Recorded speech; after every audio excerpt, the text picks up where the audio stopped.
إن الحمد لله نحمده ونستعينه ونستغفره ونعوذ بالله من شرور أنفسنا وسيئات أعمالنا من يهده الله فلا مضل له ومن يضلل فلا هادي له وأشهد أن لا إله إلا الله وحده لا شريك له وأشهد أن محمدا عبده ورسوله يا أيها الذين آمنوا اتقوا الله حق تقاته ولا تموتن إلا وأنتم مسلمون يا أيها الناس اتقوا ربكم الذي خلقكم من نفس واحدة وخلق منها زوجها وبث منهما رجالا كثيرا ونساء واتقوا الله الذي تساءلون به والأرحام إن الله كان عليكم رقيبا يا أيها الذين آمنوا اتقوا الله وقولوا قولا سديدا يصلح لكم أعمالكم ويغفر لكم ذنوبكم ومن يطع الله ورسوله فقد فاز فوزا عظيما أما بعد فإن أصدق الحديث كتاب الله وخير الهدي هدي محمد صلى الله عليه وسلم وشر الأمور محدثاتها وكل محدثة بدعة وكل بدعة ضلالة وكل ضلالة في النار. Nous continuons par la grâce d'Allah subhanahu wa ta'ala et sa permission la lecture de Surat al-Kahf avec l'explication et la traduction en langue française. أعوذ بالله من الشيطان الرجيم واضرب لهم مثل الحياة الدنيا كماء إن أنزلناه من السماء فاختلط به نبات الأرض فأصبح هشيما تذروه الرياح وكان الله على كل شيء مقتدرا المال والبنون زينة الحياة الدنيا والباقيات الصالحات خير عند ربك ثوابا وخير أملا ويوم نسير الجبال وترى الأرض بارزة وحشرناهم فلم نغادر منهم أحدا وعرضوا على ربك صفا لقد جئتمونا كما خلقناكم أول مرة بل زعمتم أن لن نجعل لكم موعدا ووضع الكتاب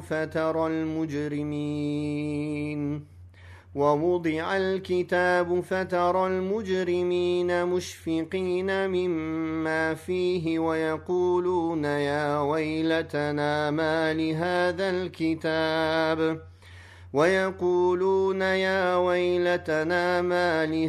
الكتاب لا يغادر صغيرة ولا كبيرة إلا أحصاها ووجدوا ما عملوا حاضرا ولا يظلم ربك أحدا وإذ قلنا للملائكة اسجدوا لآدم فسجدوا إلا إبليس كان من الجن ففسق عن أمر ربه أفتتخذونه وذريته أولياء من دوني وهم لكم عدو بئس للظالمين بدلا ما أشهدتهم خلق السماوات والأرض ولا خلق أنفسهم وما كنت متخذ المضلين عضدا ويوم يقول نادوا شركائي الذين زعمتم فدعوهم فلم يستجيبوا لهم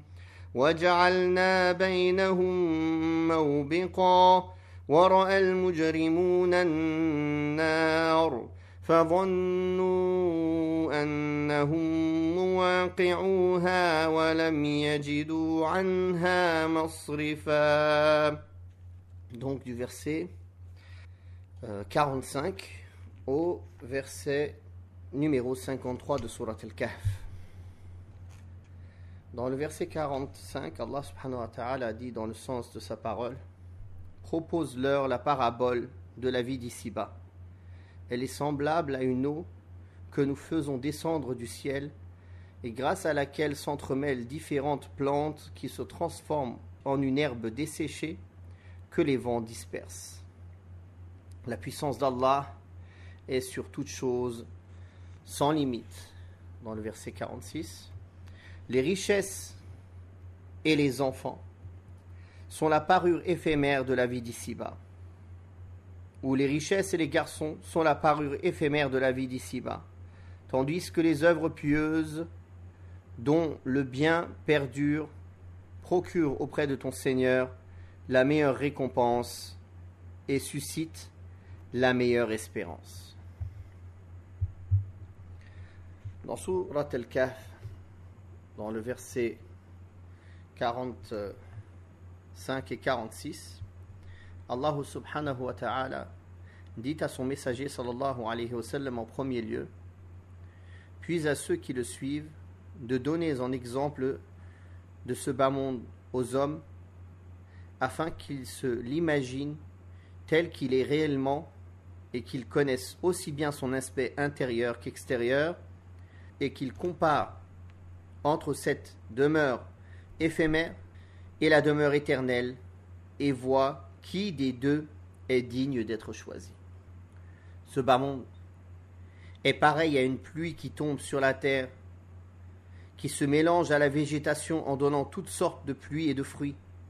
Et tandis que cette vue qu'il offre réjouit les yeux et les subjugue, voilà que ce jardin subit l'assaut des vents et se transforme en chaume.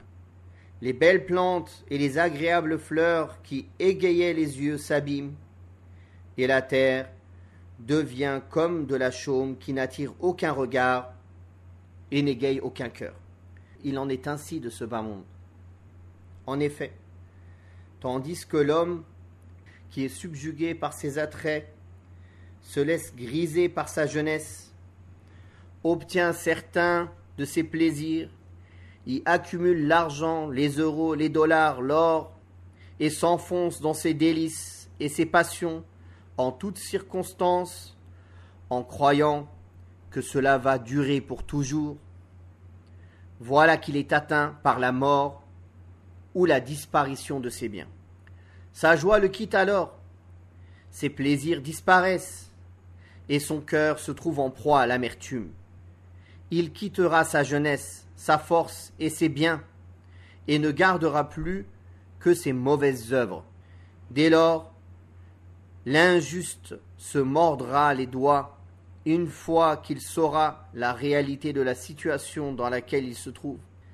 Il souhaitera retourner sur terre, non pas pour terminer ce qu'il a laissé comme plaisir, mais pour récupérer ce qu'il a négligé comme œuvre par le repentir et les bonnes actions. Ainsi donc, le sage, qui est perspicace, est censé réfléchir. Il est censé bien réfléchir à cette situation dans laquelle il est, et il se dit, suppose que tu vas mourir, car il est certain que tu vas mourir un jour ou l'autre. Laquelle des deux situations vas-tu choisir? Être trompé par les faux attraits de ce bas monde, comme le font les animaux, ou œuvrer pour une demeure dont les délices sont éternelles, et qui contient tout ce qui réjouit les âmes et égaye les yeux. Grâce à cela, on peut distinguer la guidance de l'homme ou son égarement, sa réussite ou son échec. C'est pour cela qu'Allah subhanahu wa ta'ala nous dit que les biens et les enfants sont la parure de ce bas monde, c'est-à-dire qu'il n'y a rien en dehors de cela, et que tout ce qui reste à l'homme et qui lui est utile et le réjouit sont les bonnes œuvres, qui englobent tous les actes d'adoration obligatoires et surérogatoires, comme les droits d'Allah, les droits des êtres vivants, entre autres la prière, la zakat, les aumônes, le pèlerinage, la umrah, l'évocation de la louange d'Allah, des glorifications d'Allah, les exaltations d'Allah, la lecture du Coran avec méditation, la quête de la science utile, sa mise en pratique, le fait d'ordonner le convenable, d'interdire le blâmable, le fait de préserver les liens de parenté, de respecter ses parents, l'acquittement des droits des épouses et des enfants, la compassion pour les animaux, ainsi que pour l'ensemble des créatures, en bref, toutes les formes de bien. Ce sont là les œuvres qui restent et dont la rétribution perdure auprès d'Allah et elle s'accroît même. Ce sont là donc les œuvres dont on espère la récompense, la bienfaisance et l'utilité en ce bas monde. En cas de besoin, quand on en aura besoin. Telle est la situation pour laquelle les hommes doivent rivaliser et entrer en compétition. Remarquez comment, après avoir donné un exemple de ce bas monde, de sa situation réelle et de sa disparition, Allah tabaraka wa ta'ala dit que ce qu'il contient est de deux genres. Un genre de parure dont on jouit quelque peu avant qu'il ne disparaisse sans laisser aucun avantage à l'individu, loin s'en faut, puisqu'il lui porte parfois préjudice. Il s'agit des biens et des enfants. Un autre genre qui reste et dont l'utilité est éternelle pour l'individu, il s'agit des belles œuvres qui restent auprès d'Allah subhanahu wa ta'ala. Puis dans le verset 47, 48 et 49, Allah tabaraka wa ta'ala dit dans le sens: mentionne le jour où nous mettrons les montagnes en mouvement et où on verra la terre totalement aplanie. Nous rassemblerons les hommes sans en omettre aucun. Ils seront présentés en rang devant ton Seigneur et on leur dira: par Allah, vous voilà venus à nous tels que nous vous avons créés la première fois. Pourtant, vous prétendiez que nous ne fixerions pas de rendez-vous. On déposera le registre des actes de chacun dans sa main et on verra ceux qui se rendaient coupables de mécréance, effrayés par son contenu, dire: malheur à nous. Qu'a donc ce livre à n'omettre aucun péché mineur ou majeur sans le mentionner. Tout ce qu'ils ont accompli leur sera exposé. Ton Seigneur ne lèse personne. Allah tabaraka wa ta'ala parle ici de l'avènement du jour de la résurrection et ce qu'il contient comme affre, affliction et perplexité, en disant le jour où nous mettrons les montagnes en mouvement, c'est-à-dire qu'il les déplace de leurs emplacements, les transforme en dunes, puis en flocons de laine cardée, avant qu'elles ne disparaissent et se dissipent. La terre sera aplanie, sans contenir de tortuosité ou d'accident. Allah Azza wa Jal rassemblera alors toutes les créatures sur cette terre sans en excepter aucun. Bien plus, aussi bien les premiers que les derniers, ceux qui se trouvaient dans les profondeurs de la terre qu'au fond des mers, seront tous rassemblés. Ils seront ressuscités après avoir été réduits en poussière et rassemblés en rang devant leur Seigneur afin d'y être jugés selon son jugement équitable qui ne souffre d'aucun tort ou injustice. Il leur dira: vous voilà revenus à nous tels que nous vous avons créés la première fois, c'est-à-dire sans bien, sans argent, ni famille, ni proches, ni amis. Ils n'auront avec eux que leurs œuvres qu'ils auront accomplies et ce qu'ils auront accompli comme bien et mal. Comme Allah subhanahu wa ta'ala l'a dit: وَلَقَدْ جِئْتُمُونَا فُرَادًا كَمَا خَلَقْنَاكُمْ أَوَّلَ مَرَّةٍ وتركتم ما خولناكم وراء ظهوركم وما نرى معكم شفعاءكم الذين زعمتم أنهم فيكم شركاء. Dans le sens: vous voilà donc revenus à nous, un par un, tels que nous vous avons créés pour la première fois, ayant abandonné derrière vous tout ce que nous vous avons octroyé. Mais nous ne voyons plus avec vous les intercesseurs auxquels vous prétendiez être associés. Il dit ici, en s'adressant aux négateurs de la résurrection, qu'ils verront de leurs propres yeux. Pourtant, vous prétendiez que jamais ce rendez-vous n'aurait lieu. C'est-à-dire que vous avez nié la rétribution des œuvres, la promesse d'Allah et sa menace. Or, vous venez de les voir et de les goûter. Dès lors seront présentés les registres dans lesquels les nobles anges ont inscrit les actes des hommes. Les cœurs seront affligés de les voir et les âmes seront envahies par la perplexité et l'anxiété. Les criminels en seront effrayés une fois qu'ils auront vu leurs œuvres exposées devant leurs yeux. Leurs paroles et leurs actes seront portés à leur compte et ils s'écrieront « Malheur à nous ! Malheur à nous ! Qu'a donc ce registre à nos maîtres ni petit péché ni grand péché sans le porter à notre compte.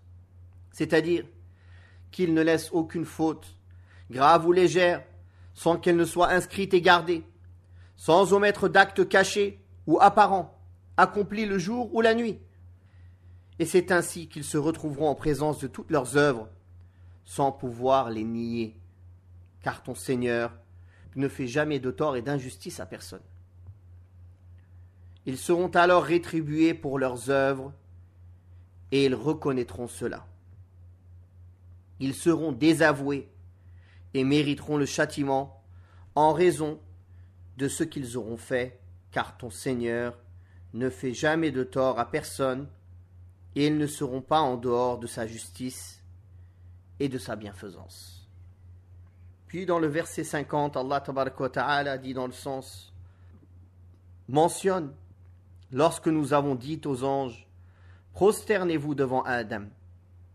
Ils se prosternèrent, à l'exception d'Iblis, qui était au nombre des djinns et qui se révolta contre l'ordre de son Seigneur. Le prendrez-vous, ainsi que sa descendance, pour mettre en dehors de moi, alors qu'ils sont pour vous des ennemis? Quel détestable échange font là les transgresseurs.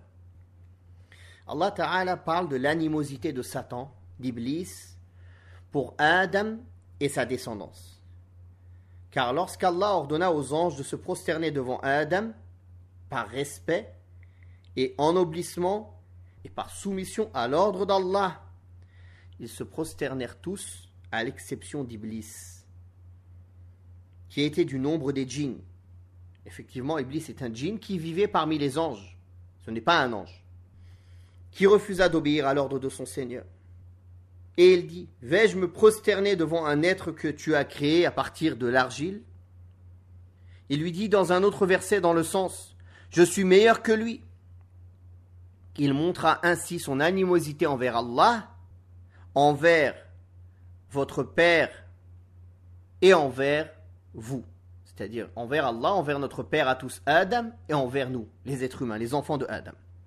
Comment alors pouvez-vous le prendre ainsi que sa descendance comme alliés et protecteurs en dehors d'Allah, alors qu'ils sont vos ennemis mortels? Quel détestable échange pour les injustes! Quel mauvais choix ils ont fait pour eux-mêmes en optant pour la recherche de la protection de Satan, qui n'ordonne que les turpitudes et les choses blâmables, au lieu de la protection du miséricordieux subhanahu wa ta'ala, dont tout le bonheur, tout le salut et toute la félicité se trouvent dans sa protection. Il y a dans ce verset une incitation à considérer Satan, Iblis, comme un ennemi, en citant la cause impliquant cela, et en disant que seuls les injustes peuvent faire cela, c'est-à-dire le prendre comme maître et allié. Quelle injustice est pire, en effet, que de prendre son vrai ennemi pour un protecteur, en laissant le vrai protecteur digne des louanges. Allah subhanahu wa ta'ala dit dans le Coran al-Karim, Allahu waliyyu alladhina amanu yukhrijuhum min adh-dhulumati ila an-nur walladhina kafaru awliya'uhum at-taghut yukhrijunahum min an-nur ila adh-dhulumat ulaika ashabun nari hum fiha khalidun. Dans le sens, Allah est le protecteur de ceux qui croient. Il les fait sortir des ténèbres vers la lumière, alors que les mécréants ont pour protecteurs les démons, qui les font sortir de la lumière vers les ténèbres. Voilà les gens de l'enfer qui y resteront éternellement. Allah tabaraka wa ta'ala a dit aussi, إنهم اتخذوا الشياطين أولياء من دون الله. Ils ont pris les démons comme protecteurs en dehors d'Allah. Puis dans le verset 51 et 52, Allah tabaraka wa ta'ala dit dans le sens: Je n'ai pas fait assister les démons à la création des cieux et de la terre, ni à leur propre création. Je n'ai pas pris pour soutien ceux qui égarent. Mentionne le jour où Allah dira: Appelez ceux que vous prétendiez être mes associés. Ils les appelleront, mais ils ne leur répondront pas, car nous aurons placé entre eux un obstacle infranchissable. Allah tabaraka wa ta'ala dit dans le sens qu'il n'a pas pris comme témoins les démons et ses égarés lors de la création des cieux et de la terre, ni lors de leur propre création à eux. C'est-à-dire qu'il ne les a pas fait assister à cette création, ni ne leur a demandé leur avis. Comment, dès lors, peuvent-ils avoir une part dans cette création? Bien au contraire, le seul créateur qui dispose des choses, qui possède la sagesse et détermine les choses est Allah subhanahu wa ta'ala, le créateur de toutes choses, qui dispose d'elles avec sa sagesse. Comment peut-on alors lui attribuer des associés parmi les démons, en les adorant et en recherchant leur protection, tout comme on adore Allah subhanahu wa ta'ala, alors qu'ils n'ont rien créé et n'ont même pas assisté à la création ou aidé Allah dans cette création, à plus forte raison. C'est pour cela qu'il a dit dans le sens: car je n'ai jamais fait appel au concours des corrupteurs, c'est-à-dire pour l'assister dans n'importe quelle chose, car il ne s'y est pas et il ne convient pas à Allah de leur donner une part du pouvoir de disposition, car ils œuvrent pour séduire et égarer les hommes et pour manifester de l'animosité à leur Seigneur. Il est tout naturel qu'il les en a exclus et ne les rapproche pas de lui.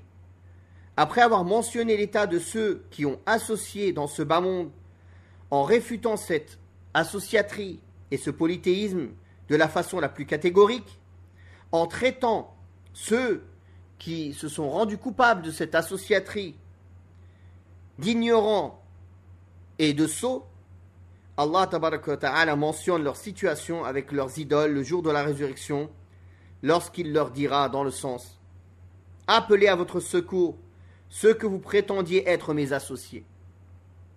C'est-à-dire, selon vos fausses prétentions, car à vrai dire, Allah n'a aucun associé sur terre ou dans les cieux. Si tel est le cas comme vous le prétendez, appelez-les pour vous secourir et vous sauver des affres de ce jour. Et ils les invoqueront, mais ils ne recevront d'eux aucune réponse, car ce jour-là, l'ordre et le pouvoir appartiendront à Allah seul et à personne d'autre. Et personne ne possédera le poids d'un atome d'utilité pour soi-même ou pour autrui. Car entre les uns et les autres, c'est-à-dire entre les polythéistes, entre les associatres et leurs idoles, Allah aura ouvert une abîme, un rempart, un obstacle qui les sépare et les distingue entre eux. Ce jour-là, l'animosité des associatres et des polythéistes pour leur fausse divinité se manifestera. Elle se manifestera par leur rejet et leur désaveu, comme Allah tabaraka wa ta'ala a dit dans le sens: lorsque les hommes seront rassemblés, ils deviendront leurs ennemis et rejetteront leur adoration. وَإِذَا حُشِرَ النَّاسُ كَانُوا لَهُمْ أَعْدَاءً وَكَانُوا بِعِبَادَتِهِمْ كَافِرِينَ. Et dans le verset 53, Allah tabaraka wa ta'ala a dit dans le sens de sa parole: ceux qui se rendaient coupables de mécréance verront alors l'enfer, convaincus d'y être précipités, sans trouver aucun moyen d'y échapper. C'est-à-dire que le jour de la résurrection, lorsque la reddition des comptes aura lieu, et que chaque groupe se sera distingué par ses œuvres, et que la décision du châtiment se sera imposée contre les mécréants qui verront de leurs propres yeux la Jahannam avant d'y être précipités, ces derniers se retrouveront dans une grande anxiété, sachant qu'ils vont y être précipités sans trouver aucun moyen d'y échapper. aucune alternative pour échapper à leur sort, ni d'intercesseur sans la permission d'Allah.